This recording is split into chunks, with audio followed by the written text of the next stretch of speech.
Anyway, Ben, welcome to the show. Thank you so much for having me. It's an absolute pleasure to speak to you today. So we're here today to talk about this book. Absolutely phenomenal concept for a book, and I really thoroughly enjoyed reading it. I especially loved how much practicality was in the book because I think, in this sphere of personal development, it's easy to just talk about ideas without giving any action, but this really focuses on the action, which is why I was really impressed with. And it begged the question for me, where did you personally start this journey into building a resilient mindset and becoming comfortable with being uncomfortable? What did you struggle with initially that made you look into all this stuff? So, for me, this whole idea came about as my response to severe and debilitating anxiety. A few years ago, I was hit with this terrible, terrible anxiety, and I started having back to back panic attacks. And I didn't know anything about mental health at the time. So, this just completely knocked me for six. I didn't know anything about what was happening to me. And it was a very frightening experience. I didn't have anything in place to deal with it, I didn't have any tools or tricks that could help me.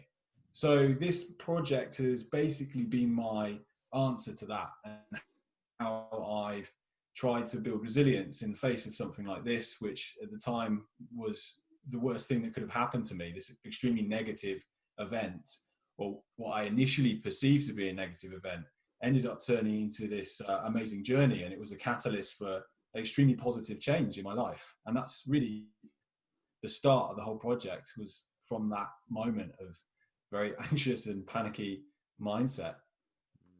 What were the first initial steps you took when you realized, this is something you wanted to work on? Where did your journey start? Where did your education start? What did you start looking into initially? So the first thing I did, I went to the doctor, and she gave me a series of things that I could do. And she suggested talking therapy and gave me a few other things. But to be honest, I'm quite stubborn. And at the time, I didn't really feel like I wanted to go down that route. I needed to educate myself on what was happening.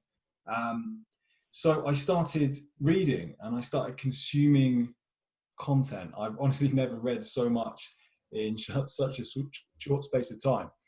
And that really changed everything for me. They started exploring ideas, and loads of things really resonated with me. But the core idea I fell in love with was Stoicism. And the Stoic philosophers of ancient Greece and Rome were fans of deliberately stepping outside of their comfort zone in order to build resilience. And they would do this in loads of different ways. They would expose themselves to the cold and the heat. They would sleep on the floor to practice discomfort. They would fast from food and water, and they would do all these wonderful things. And I love this idea, the idea that we know where to go to train our bodies, but where do we go to train our minds? And the Stoics used to do all of these challenges to practice their philosophy. So I started to do these things myself, and inspired by the Stoics, I created a set of challenges that I could start doing to practice all of the tips and tricks that I've been reading about. And it was the platform of these challenges that allowed me to really get into detail and test out all of these ideas that ultimately turned my life around. Hmm. You mentioned in the book as well that the golden rule of Stoicism is the only thing you have control over is how you respond to external events. Where would you suggest people start if they want to dive into Stoicism and they think that there are things they can learn? What can they learn from the art of Stoicism? So I think if you want to get into Stoicism, it's very easy to dive straight into a couple of the core texts. There was Marcus Aurelius is one of the key players within Stoicism, and his book Meditations is incredible. And this was written thousands of years ago. He was the Roman emperor, and this was his reflection. It was never initially supposed to be published, and it was just his way of dealing with all of the adversity that he had to face at the time. And he was a big fan of Stoicism, and a lot of the things he writes about are incredibly relevant to what's happening to us today. And that's what I loved about it. It's timeless, so many of the ideas. So I think going straight to uh, Marcus Aurelius is a great place to start. And there's so many other philosophers as well. I think Epictetus and Seneca are the other two who are most famous Mm. within that Stoicism. So I think exploring their ideas is a great place to begin. And then I think there's so many people writing about Stoicism as well. There's loads of other books, and I particularly like Ryan Holiday's The Obstacle is the Way. That's another great place to really dive into Stoicism and see how it applies to modern life, because it's very practical, and that's why I like it as well. You can actually use it to face the challenges that we have. You mentioned meditations there, and the thing about that piece of work is it's almost essentially a journal, like you mentioned. And you do talk in the book about, the power of journaling and what it can do. How have you dealt with that process of journaling? What has it done for you, and what benefits can the listener get out of if they started journaling today? What could it do for them? I think it's just a bit of self-awareness, really, and it's shining a torch on your own behavior and what happens to you. And I think it helps you to look at things that are going on in your day-to-day life and seeing what you can learn from them. And this whole project has really been about that, learning from everything that I've been doing, especially with some of these challenges, some of the more bizarre ones and some of the more demanding ones. It's always about finding the lesson in everything that we face. So I think journaling is a very good way of doing that, especially if you take pen to paper. You're having to really think about what you've experienced and reflect on what it's taught you. And I think that's a pretty important thing to have as part of your daily routine. Now, you are not a Buddhist, but you do believe that there is plenty of value to be found in the philosophy. It suggests that our mind is the source of our suffering. So I wondered, can you talk a little bit about what you discovered about the noble truth process, and how we can use that to sort of relieve ourselves from maybe mental torment or mental anguish? Yeah, so Buddhism was another idea that really resonated with me. Yeah, I'm not a Buddhist at all, but I just love collecting different philosophies and ideas from loads of places. And that's in the book, you'll see that there's loads of different things that have resonated with me that I write about. And yeah, in Buddhism, there's this relationship with suffering, which I think is very interesting. That we are all going to face suffering, and it will either be physical or mental. Physical is quite easy to understand, because if you fall over and you hurt yourself, then you're in physical pain, so you're suffering. But there's a whole layer of mental suffering that we can add to that when we start to complain about it, or when we, make things worse. I think driving is a perfect example. When you get stuck in traffic, we can torment ourselves about the situation, and we can make it worse. Another one being stuck in the queue, or let's say you've queued outside the Apple store for days to buy the new iPhone, and then you drop it instantly. You can imagine the mental anguish that you experience off the back of that. So Buddhism talks about how do we deal with that, and how can we change our relationship to that suffering and actually give it value. So there's a lot of ideas there that I found really helpful. I found meditation to be particularly useful, and the idea of being a more present human being and trying not to live in the future too much and project what's going to happen. We don't know what's going to happen. And living in the moment is really, really helpful, I think, especially if you're anxious, or you just want to bring a bit more presence to life rather than always getting caught up in your head. I think that's something that Buddhism really taught me. And I think it can be very valuable to a lot of people, actually. Mm. One thing you mentioned in the book is this cognitive behavioral therapy. Now, can you give us some examples, perhaps, of how that can be used to our advantage, or we may have used it without even knowing what it is? Yeah, absolutely. I think the easiest way to think of it is just blasting your thoughts, your negative assumptions on something with logic. You're just really questioning everything that you're thinking, and you're not weighting all of the thoughts that you have so heavily that they're true, because not everything we think is true. So I think that's something that can be very helpful, and it's just questioning what happens when you initially have a negative response about something. In the book, there's an example about You go on holiday and you go to Spain or somewhere, and you decide that you're going to watch a shark documentary, or you're going to watch Jaws before you go swimming, and suddenly you've got this instant fear of sharks. They're on your mind, and you don't want to get into the water because you've got them in the forefront of your mind. And with CBT, or cognitive behavioral therapy, it's all about questioning those thoughts. So you would actually use logic to try and fight back, and you can systematically work through that fear, and you can say, hang on a minute, I know that I've just watched this documentary or that movie. That's probably why they're in the front of my mind. And you can keep questioning your thoughts. And when you do this enough, I think it becomes more automatic. At first, it's harder to do because I think you're really having to fight hard to question those thoughts initially. But then with time, you get better at doing it. And then the logic will help you to overcome that. So that kind of fighting it with pure logic is a great way of dealing with something like that. I remember about a year ago, I took a trip to Mount Everest base camp. Now, to get on and off the mountain range, you had to take this flight from Luckler Airport, which is an airport that sort of drops off the edge of a cliff. It's dubbed the most dangerous airport in the world. So leading up to those flights, I remember I was watching videos of, the planes crashing. I was looking at statistics of how many people have died. And I was just filling my head with all these stories of what could go wrong.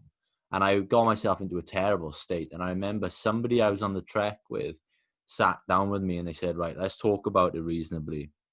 I said, if the flight was that dangerous, would the pilot realistically be doing this as their full-time job? And then we went over we went over the logic as to why this wasn't as dangerous as I built it up in my head. Would that be an example of CBT? Yeah, I think so. That's a great example of someone just addressing that and really drilling down on that point with logic, and just really keep questioning it, and then eventually it will become natural, or that logic will help. At least it helps to get your mind in the right place, I think.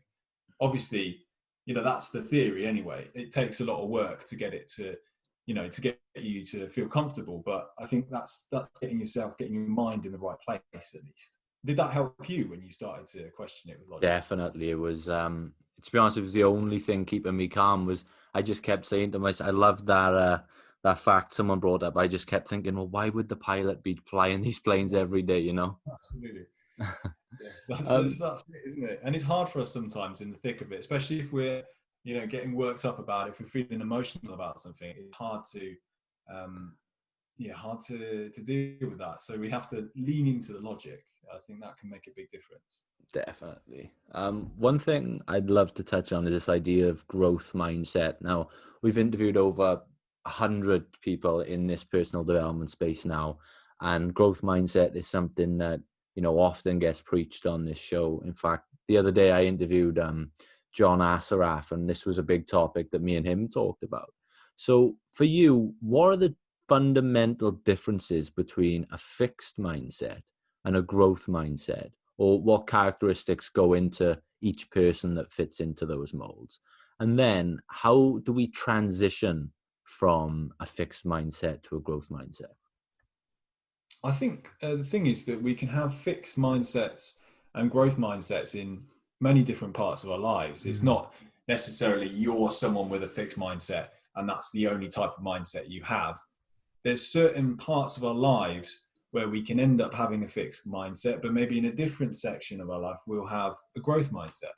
And I think the key characteristics are it's just quite negative and quite closed if you're fixed about something.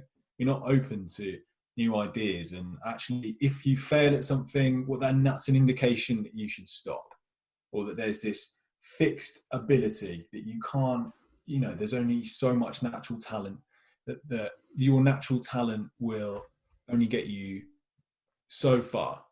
That fixed traits are part of this fixed mindset. So I think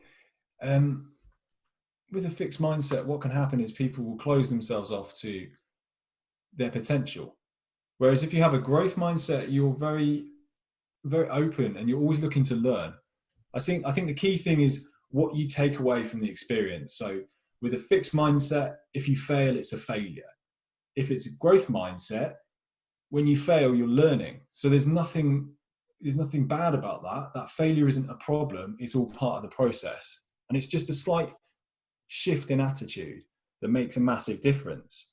Because I think if you fail at something, or if you're struggling with something and you see it as a disaster and that's it, that fixed mindset, that very negative way of thinking can stop you. And it can stop you from progressing in so many different areas in your life. Whereas if you have a growth mindset, when something goes wrong, then that's okay because you're learning from it. And I think that's hugely important. I found it really important. I could see I had a very negative fixed mindset in a lot of areas in my life, especially with anxiety. When I first started experiencing it, I thought that this was terrible. But actually, over time, when I started learning about a growth mindset, I flipped the whole situation and I started to see it as an opportunity for me to learn more about myself. So that actually really helped me. And I think it can make a massive difference to a lot of people if you just slightly reframe the failures or the difficulties as learning experiences. And that's a big one, actually. I think so far we've done a fantastic job of covering the sort of prelude to the sexy part of this book. So let's dive into the bit that, really captures everyone's attention. And that is the 43 weird and wonderful ways to build a strong, resilient mindset. So I want to jump in and explore some of these with you, because I think this is a really fun part of the information you're putting out there. But before we do that, let's define them. So they're broken down into 3 categories. So you've got the skill challenges, you've got the physical challenges, and the mental challenges. What do each of these categories individually offer us that the others maybe don't? Okay, so yeah, there's 3 categories. The physical one is all about pushing your physical boundaries. So when you push your body, you're naturally going to push your mind. So you're going to experience discomfort, and there's so much we can learn from pushing our bodies, especially with endurance and hard physical activity. The second category, skills, is more about leaving our academic and intellectual comfort zones.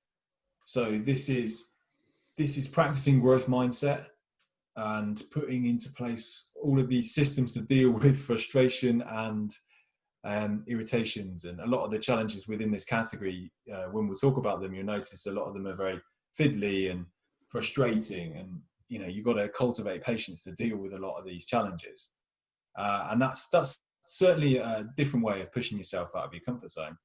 And then the final category is the mental category, which is just generally discomfort. And that comes in many different forms, from cold exposure to embarrassing yourself, and just practicing dealing with that and just being uncomfortable. That's probably the most stoic category, I think, out of all of them.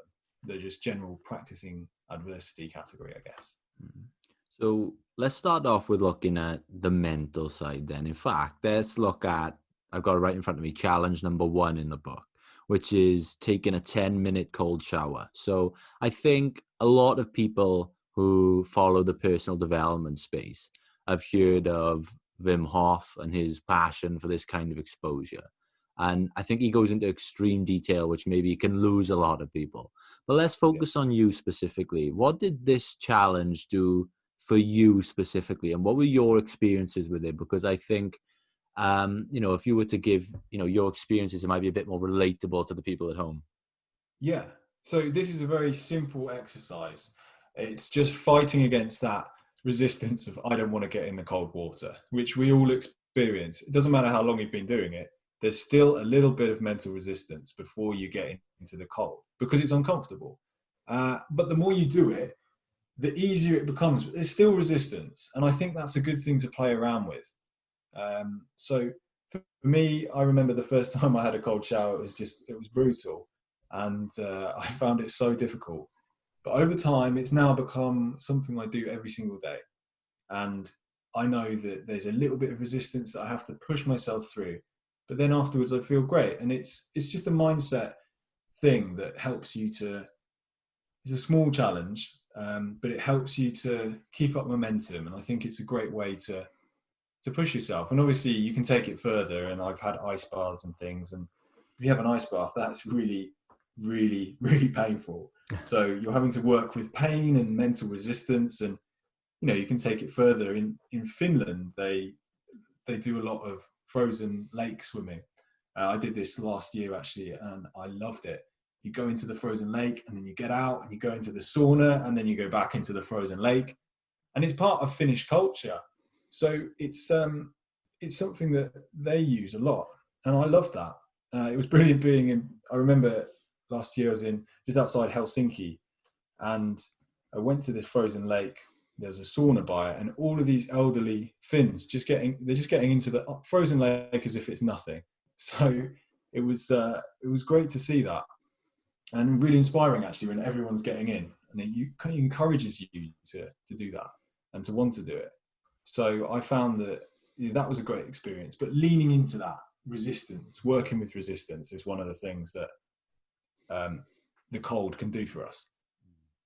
Now, I wonder if there's any room for sort of crossover between these categories, because when I read this book, I was really inspired at the end. I really wanted to make myself uncomfortable. So, and I do plan on going through all the 43 examples in the book and potentially documenting my experiences with them. But I thought for now, before I get into that, I wanted to set myself this challenge that I'd really hate. Something I tried to think, what do I hate the most? And that is running. So at the start of this month, I set myself a challenge to run 200K in the entire month of June, which for me is horrible because that equals to like maybe 7 point something K a day. And so that is a physical challenge for myself. But what I found 4 days in, and especially this morning, is when it was time to go for the run, it wasn't the physical side that was bothering me. It was to, drag myself up and actually make the step to walk out the door. So far in that challenge, I think the most uncomfortable bit is the mental side. Even though it is technically a physical challenge, it's the running and being alone with my thoughts and being bored, or dragging myself to make that first step when I don't feel like running today. Do you agree that there is, a crossover in some of those categories? Yeah, absolutely. I think they're all mental categories. You're right. And when we push our bodies, definitely we're dealing with a lot of mental resistance. And how do we cope when our bodies are pushed? So I think, yeah, there's a huge crossover. The categories are there to just help us see how we can step outside our comfort zones in different ways. And of course, there's so many more ways that you can do that. But I feel that this has just been a clear way to indicate that there are different things that we can do to practice discomfort. It's not just sometimes it can be more than just a physical thing. There's lots of interesting ways that we can challenge ourselves. So yeah, it was really an exploration of that, finding different categories. But yeah, you're definitely right. There's a huge crossover mentally with a lot of them.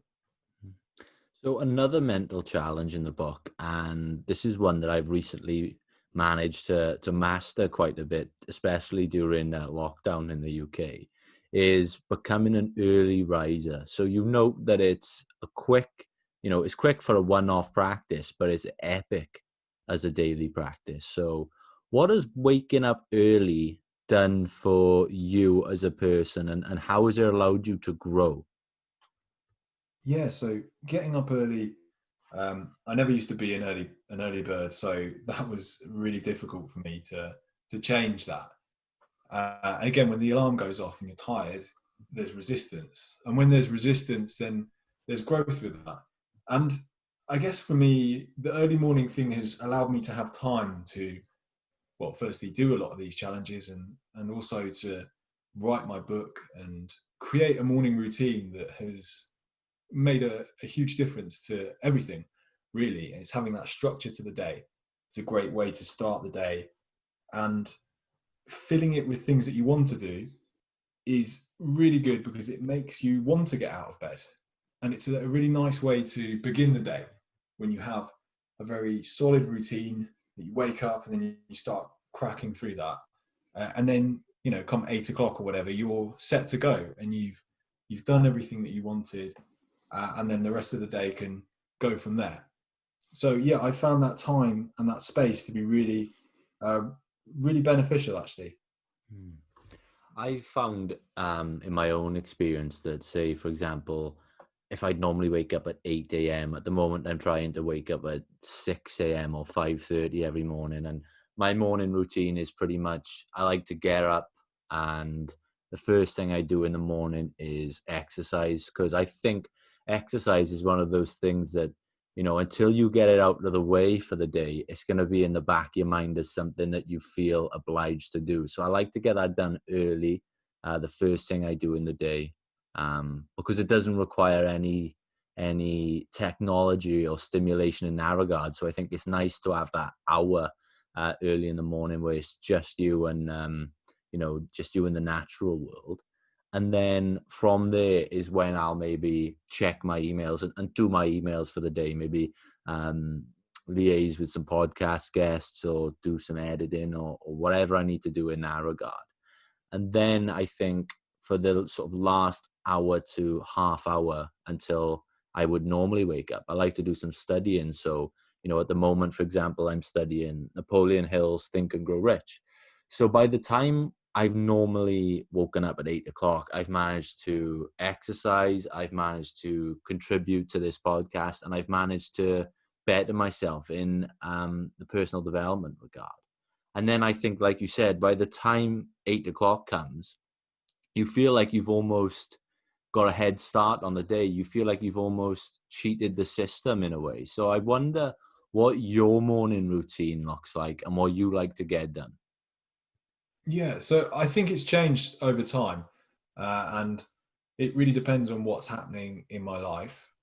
So it has evolved, but yeah, it's very similar to you. I tend to get up and then first thing at the moment, I mean, in lockdown, it's slightly different from how it used to be, but it's still very similar. So I start off, get up, and then I will exercise, and then after that, it's a cold shower.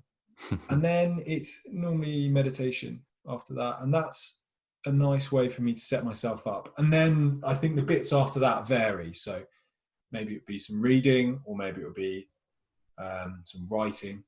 And that's the kind of creative part. And I think when I've done those three things, exercise, cold shower, and meditate, that's pretty much every day. That's my start of the day. And then the next bit is quite flexible, and it depends on what's happening, what's going on. So yeah, the writing or reading will come there. Now, the one that struck a chord with me, and that's simply because I'm from Wales. I can't speak Welsh fluently, but you're often, given phrases and certain things growing up, or they tried to teach you Welsh anyway, and if you're like me, you tend to ignore it. But the longest train station in this country is called, and pardon any slip-up, Llanfair Pwllgwynedd Gogerdd Llantysilio Go Go Go. Now, you note that this is an easy and quick challenge, but why are little challenges like this one that require, some focus and attention to detail important for building a resilient mindset? Yeah, I love this one. It's a small challenge in the sense that it's not as committing as some of the other things in the book. Like, well, for me anyway, it was a smaller challenge, and I think it's nice to find small challenges that you can insert into your day. So a lot of the challenges range in how committing they are. Some of them are massive. So for instance, running a marathon is one of the things that I did, and that's a hugely committing goal. So that takes up a lot of time, and you can't have too many of those, because otherwise it's almost impossible to do that. So there's varying degrees of how committing things are. And I write about that. Each challenge, I tell you how committing it is. And this is a very low commitment level, just takes a little bit of time to get your head around it. And that's been quite fun, seeing the other end and how you can explore that. How can you find a quick challenge? So that's where that came from, really. I think it's nice for us to insert challenges into our day in different places and looking for the smaller challenges. builds up. They compound. The more you do them, the more you look for the little things that you can test yourself in loads of different ways that are short. You can do that in a lunch break, or you can do that on the way to work, and then you've done a little challenge. And I think the more you do these things, they compound, and actually the end result is that you've done all these little things, and each time you're having to work with, you know, frustration, and that's a hard one as well, I think, to get it to sound right. My accent is probably horrific if I were to say it. So I think it's been quite interesting to explore the smaller things. Speaking of smaller, littler challenges, and just to go back on something you'd already talked about, and you mentioned in your morning routine, you like to now and again meditate. I think this idea of meditation and mindfulness is, you know, it's growing in the personal development space, I've noticed. But I think for a lot of people who may not be as open-minded, there's a sort of stigma attached to it where people think of meditation and they automatically think of religious practice or spirituality, and they get put off because they think, well, you know, I don't believe in a higher power, so what am I, you know, meditating for? They see all these sort of Hollywood depictions of these sort of voodoo hippie guys meditating, and it puts them off. So, you know, in breaking that stigma, I think meditation looks different for a lot of people. So for me, for example, it's just a case of, you know, I like to sit on the floor, put my phone on a timer for maybe 5 minutes, and just try and focus on my breath. And, you know, if my mind gets away and starts thinking of something else, I'll simply just notice the thought and try and return back to my breath. And I think that's as simple as it gets for me. But I wonder what meditation looks like for you. Yeah, it's really similar, actually. I think that if you want to learn what your mind is like, you need to pay attention to it. And meditation is a great way to do that. It can be very secular. It doesn't have to have any religious or any connotations like that at all. I think you can explore it and just learn how your mind gets so easily distracted. And that's the thing that's quite interesting. The first time you meditate, you just try and sit there and just focus on one thing. You just realize how hard that is. It's so difficult to just focus on your breathing. And that says a lot about our minds and how they work. So it's actually a very scientific thing to do and to explore. I highly recommend Sam Harris's Waking Up app. That's completely scientific, and it comes from things.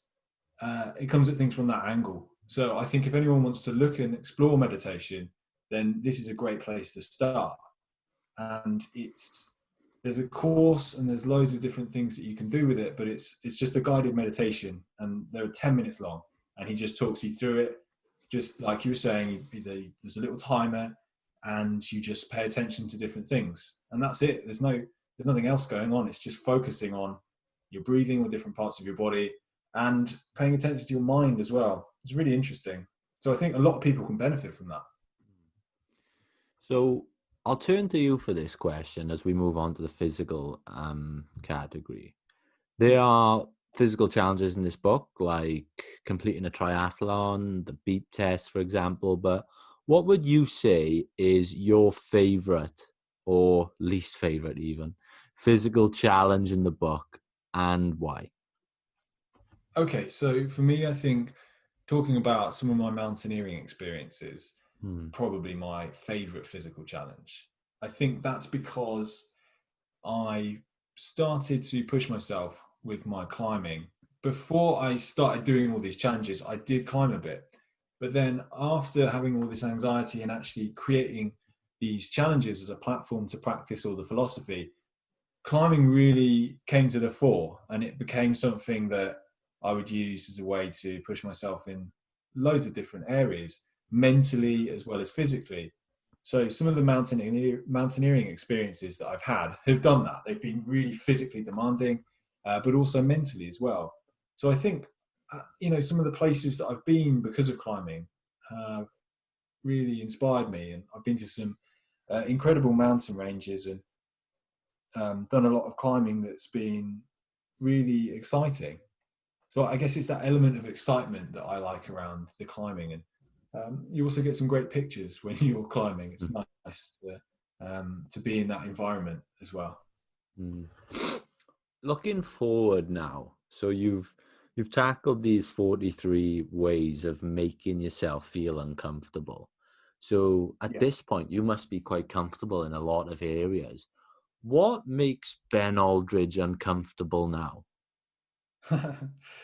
Still a lot of stuff. There's still a lot of stuff. There's a lot of growth to be had. And this is just my, I guess it's just warming up, really, isn't it? There's no limit to this, and you can really push yourself. I have still got some things that I really want to do that are on the list, and giving blood is one of them. I've really struggled with needles. I actually talk about a massive fear of needles in the book. And to deal with this, I went and had acupuncture, which if you hate needles, this is like horrific. The thought of deliberately going out of your comfort zone, like leaning into a fear like that and turning it into a challenge. So I went and had acupuncture, and that was a funny experience. But I had it quite a lot, actually, and that really did change my relationship with it. So the next step for me is giving blood, because blood is something that I struggle with. So that's going to be interesting, and that's on my list. That's something that I will find very difficult, but I'm looking forward to doing it. What I find fascinating about putting yourself in uncomfortable situations, it almost becomes quite addictive. So this has been a subject that me and my co-host Joe on this podcast, we've talked about extensively before, and we've tried to do. So, for example, I entered myself in a marathon because I hated running. Joe, he's always struggled with putting himself out there and letting people see him. So we sort of come up with this idea, and we got him to enter a ballroom dance competition. This is something he's never done before, just to make himself feel uncomfortable. For me, after this running challenge, I was thinking this morning on my run that the next thing I want to do, for example, is compete in, like a white collar boxing match, just to give myself that fear of, standing across from someone and knowing that they're going to try and knock you out, for example. It's just an uncomfortable place. And I think that you can step it up and again, up and up and up every time. So for someone like you, I worry where this might end up. We're not going to see you try and climb Mount Everest one day, are we? I think there's obviously, you can keep going, but it's more about just having adventures and exploring this. You'll find a limit. There is a limit, of course. You don't, just because you're afraid of something doesn't mean that you can change your fear, you can change your relationship with that, but there will still be a limit, and there will still be things that you don't have to do. It's not necessarily about proving to anyone else. It's more of a personal journey, I think, and it's just playing around with it and exploring it and pushing yourself and seeing what works. Because I think what can happen is this whole project has been, these challenges are the platform. That we talked about the philosophy at the start. These challenges are the way to practice that. So really what you're doing is you're training for life, because I think we all face adversity. Things happen that are outside of our control. And I think for me, I didn't have anything in place. So now exploring these ideas and having philosophical concepts that I can use, and I know that have worked because I did X, Y, and Z when I was running my marathon, that has helped me. And I think that this whole thing is it's fun, and it's, you should explore it. And I think it's finding the balance of not being ridiculous and pushing yourself to the point of, self-destruction. I think it's just pushing yourself enough to see growth, and just to keep going and just exploring it and being open, and who knows where you'll end up off the back of that exploration, really. So looking back on your personal journey and the time you spent completing these challenges, what are some of the biggest and most important lessons you learned on your journey? So I think for me, the most important thing has been learning how to, having a system, or having ideas and systems in place for dealing with adversity. Because when I first started to experience anxiety, I didn't have anything in place. I didn't know what I could do to deal with this. So now I've got all of these tools and tricks, and these come from loads of different places, like we were saying earlier. And I think exploring that and having a personal system that I can now lean on when I face difficult situations has been massive. And I think we'll all find that in different places. For me, Stoicism, Buddhism, and growth mindset were hugely influential, but for other people, it's going to be different things. And I think it's worth exploring what ideas we can all use to face difficulty when it comes up, because we can guarantee that we will face difficulty in life. No one is going to get away with it without experiencing difficulty. So I think it's great to arm ourselves with ideas. So that's the big thing for me, is just been collecting things that I find useful and testing them out, testing the water with all of these things, these different challenges. So that's been a big lesson for me, I think. Finding systems that work personally. They're not going to work for everyone, but they work for me. So I encourage people, there's a big part of this project where I encourage people to A, find their own philosophy, and B, find their own challenges. These are just my examples of challenges, but there are so many different things, and we should challenge ourselves depending upon who we are. So we're all going to experience adversity in different ways, and we're all going to be challenged by different things. So it's figuring out what would push you as well. So as we start to wrap up, I have some questions that we ask every guest that comes on the show. So they're non-specific. The first one, I mean, I guess we've already answered it really, because you wrote a whole book on it. What are some of the sort of societal rules or societal norms that you love to break? I think some of the challenges that I've been doing are slightly unconventional. So I think it's been looking for ways to push myself in a different direction. So I would say, for example, one of the challenges is to cue unnecessarily and to focus on your mind while you're doing it. So that is not something that you would normally challenge yourself with. That's a different kind of challenge, I guess. It's quite unusual. And if you're like me and you get frustrated, it's really hard to go and stand in a queue and then leave the queue at the end because you haven't validated the queuing for any reason. So I think there's lots of things, especially in the book, there's some of the challenges I've been doing that aren't straightforward and are slightly bizarre. And I think it's been fun to do a lot of those. So I'd say that's probably the main thing, just looking outside of the box for ways to push myself. So this book, I'm sure from reading it, it's going to impact so many people's lives once they pick it up. And that begs the question, what books have you read in your life that have had a massive impact on you and who you are? Okay, so the three books that I always talk about and I always recommend to people. The first one is Mindset by Carol Dweck. And that really explores what we were talking about earlier with the growth and fixed mindset. She does a better job of explaining it than I do, but she's done all this research. She's incredible book that I think is essential reading for everyone. So that's the first one. The second one, I think, Feel the Fear and Do It Anyway is a book I really love. And that's about counterintuitively leaning into our fears. So that one had a huge impact on me, especially when I was really anxious and I didn't know what to do. That really spoke to me. And then the one that I always recommend is The Obstacle is the Way by Ryan Holiday. I mentioned that earlier. But if you're looking to get into Stoicism, this book is really just about Stoicism. In my book, I talk about it a bit, but if you want to really drill down on Stoicism, this is a great place to start. So I think those three are my favorite books. But of course, there's so many more I could recommend, but I think three is probably, that's a manageable amount. Now, this next question could be people that you've known your entire life, or it could be people you've never met in your entire life. Who are some of the biggest mentors for you? Some of the biggest mentors. I think I talk about this in the book, actually. My dad, how he's naturally very stoic.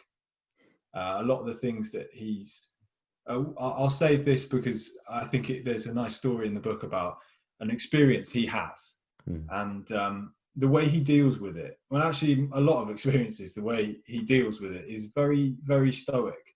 And after exploring Stoicism, it was amazing to actually see how he just did a lot of this without, knowing about it. This is just how he was, or how he is. So I think that's been really interesting. He's always been this way, but now after studying all this philosophy and exploring Stoicism, to suddenly see that someone, this figure in your life has actually been adhering to a lot of these principles the whole time, it's quite interesting.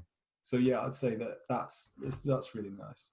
But yeah, there's so many role models and so many amazing people. But I think that's a good place. That's a concise answer, I guess. It's a beautiful answer, man. And the last main question I have for you. So if you can somehow think of all the lessons, all the messages you've learned in your life and sort of, condense them down. So let's think of a scenario in which every person on the planet is tuned into the same frequency, and you were given the opportunity to broadcast a message or a lesson that you think that every person in the world should hear and could benefit from. What would Ben Aldridge's message to the world be? Okay, it's quite, that's quite an important message. I think for me, the thing that I bang on about a lot and that I feel has had a huge impact on my life, and I think that it can do for a lot of people, is I believe that stepping outside of our comfort zones is the greatest way to build resilience. So I think that interpret that as you want, but just step out of your comfort zone and explore that. And I think we can have a lot of fun with it, and we can, it's going to look different for everyone. Everyone is in a different place. And I think it's an interesting concept and we can have fun with it. But I think that there's huge growth that can be had when we step outside of what we're comfortable doing. Ben, where can our audience get more of you? Where can they connect with you on social media, buy the book, your website? Plug away, my man. Okay, so to connect with me, my website, benaldridge.com, is the best place to see links to my book. I've got a blog on there, and there's links to my social media as well. I'm very active on Instagram. That's probably the best place to find me. And that handle is @DoThingsThatChallengeYou. Perfect. So those are the two places I think that would be best to connect with me. Awesome, man. We'll make sure that's linked in the description below. I've been on a few podcasts recently, and I absolutely love yours. I've got hooked. I've been listening to, I think I've done more prep listening to yours than anyone else's, actually. You've had some amazing guests, and I think you've got a really great format. And so I was absolutely buzzing when I got the invite to come on this. So thank you so much for reaching out.